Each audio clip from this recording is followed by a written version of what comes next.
लढली जी रूढी माझ्या दात्याशी, माझ्या रयतेच्या राजाशी, ती रूढी जाळली भीमान शोभाच्या पायथ्याशी. हो, ज्या ग्रंथाने शिवाजी महाराजांना शूद्र म्हटलं, त्याच मातीमध्ये आंबेडकरांनी 25 डिसेंबरला मनुस्मृती जाळली. आज आपण शिवाजी महाराजांना छत्रपती म्हणतो, हिंदवी स्वराज्याचे संस्थापक म्हणतो. पण इतिहासात एक काळ असा होता जिथे त्यांना राजा म्हणूनही मान्यता द्यायला काही लोक तयार नव्हते. कारण काय? कारण एक ग्रंथ, आणि तो ग्रंथ म्हणजे मनुस्मृती, ज्याने समाजाला माणूस म्हणून नाही तर जात म्हणून पाहिलं. त्याच ग्रंथात शिवाजी महाराजांसारख्या पराक्रमी योद्ध्यालाही शूद्र ठरवलं गेलं. मग म्हणून काय झालं? त्यांना राजा मान्य केलं गेलं नाही. त्यांचा राज्याभिषेक हा थांबवला गेला. अपमान झाला, अवहेलना झाली.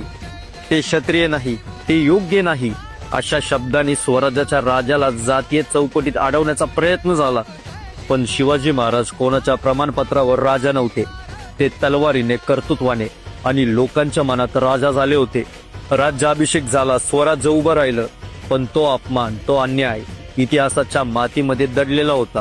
त्यानंतर शतक गेले, पण मनुस्मृतीचा विचार समाजावर अजूनही राज्य करत होता. आणि तेव्हाच इतिहासाने एक नवीन व्यक्ती जन्माला घातली. ते व्यक्ती म्हणजे डॉक्टर बाबासाहेब आंबेडकर, ज्यांनी विचारलं, जर हा ग्रंथ माणसाला माणूस मानत नसेल तर तो ग्रंथ जिवंत राहण्याचा हक्क कस काय ठेवतो? त्यानंतर 25 डिसेंबर 1927 महाड. डॉक्टर बाबासाहेब आंबेडकर हातात मशाल घेऊन उभे राहिले आणि त्यांनी मनुस्मृती ही जाळली. ही आग कागदाची नव्हती, ही आग होती अन्यायाविरुद्ध, अपमानाविरुद्ध, शिवाजी महाराजांसारख्या इतिहासातील प्रत्येक शूद्र ठरवलेल्या माणसासाठी. ज्या मातीत शिवाजी महाराजांचा राज्याभिषेक झाला, त्याच महाराष्ट्राच्या मातीत मनुस्मृती ही जाळली गेली. मित्रांनो, हा योगायोग नव्हता, हे इतिहासाचं उत्तर होतं. शिवाजी महाराजांनी तलवारीने अन्याय मोडला आणि बाबासाहेबांनी विचारांनी.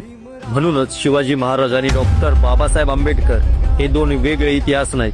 हा एकच संघर्ष आहे, स्वाभिमानाचा, समतेचा आणि माणूस म्हणून जगण्याचा.